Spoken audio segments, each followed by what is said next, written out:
Voltamos com os resultados dos jogos do final de semana. Foram 2 partidas pelo Campeonato Alagoano. Em Boca da Mata, o Santa Rita e o CRB ficaram no 0-0. Já o Céu venceu o Miguelense por 2-0 e conseguiu a classificação para a próxima fase.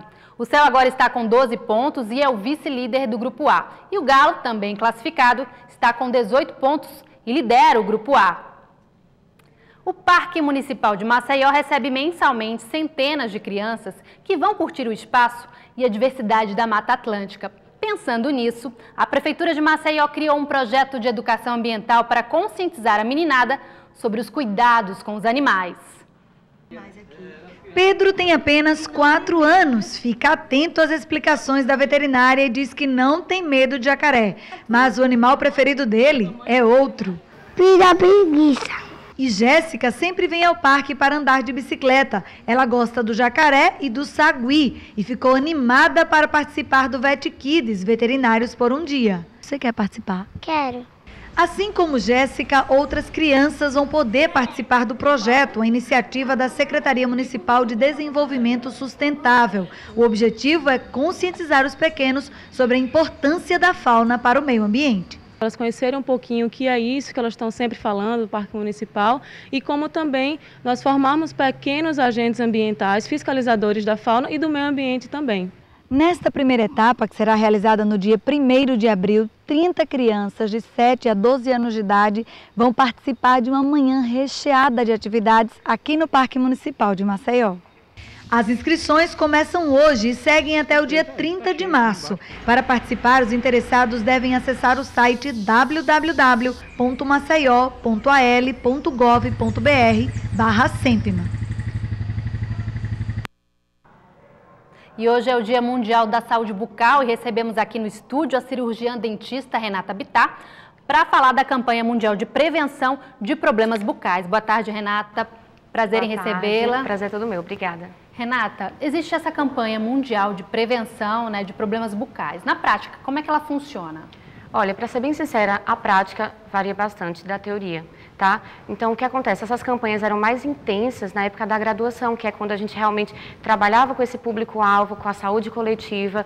Quando as pessoas se formam e não estão mais em PSF trabalhando com o público, com esse público, isso não acontece tanto, infelizmente. Então, os profissionais não estão tão engajados na causa? Não, inclusive essa entrevista é bem importante para ressaltar isso. Esse problema é uma falha que deve ser priorizada pela saúde, né?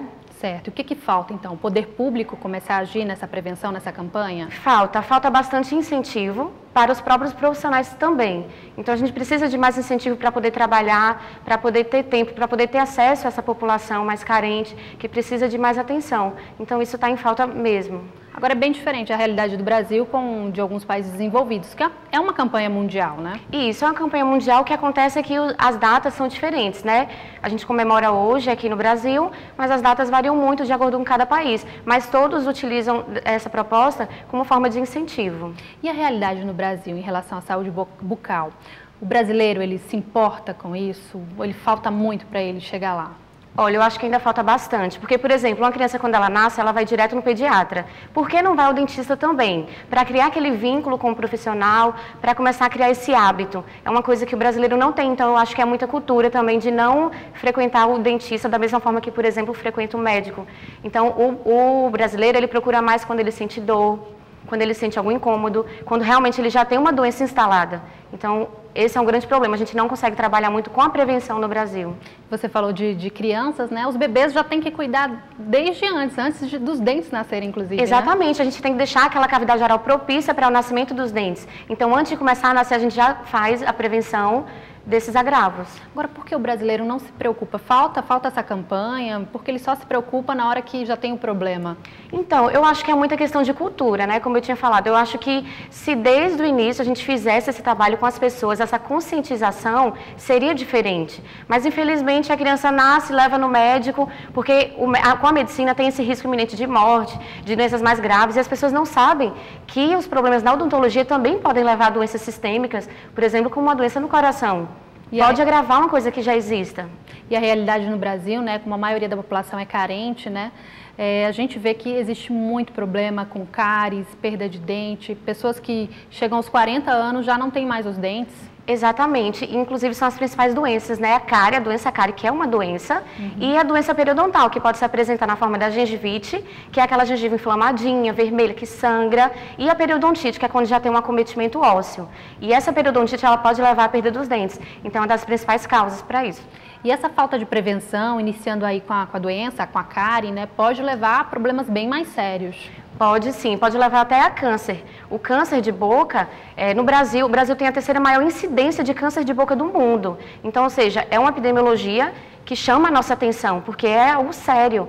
E isso, o câncer pode ser causado, obviamente, pelo tabagismo, pelo etilismo e também pela má higienização. Então, não leva só uma cárie, não leva só uma doença periodontal, pode levar um câncer também e outros agravos de saúde. Existe uma pesquisa que diz que mais de 90% da população vai sofrer alguma forma de doença bucal, é isso mesmo? Isso, que pode ser, é isso que eu falei, pode ser a cárie, pode ser uma gengivite, pode ser uma periodontite. Infelizmente, são coisas comuns no consultório, a gente encontra muito, exatamente por isso, pela falta de prevenção. E como prevenir, né? Começando desde criança, mas é a escovação correta? Isso, a prevenção não tem muito mistério. É aquilo que a gente sabe que precisa fazer e não faz. Então, o que é? Uma higienização adequada. Quando eu falo higienização adequada, estou falando de uma escovação eficaz, que consiga remover o biofilme, que é aquela massinha branca que fica no resto dos nossos dentes depois que a gente se alimenta.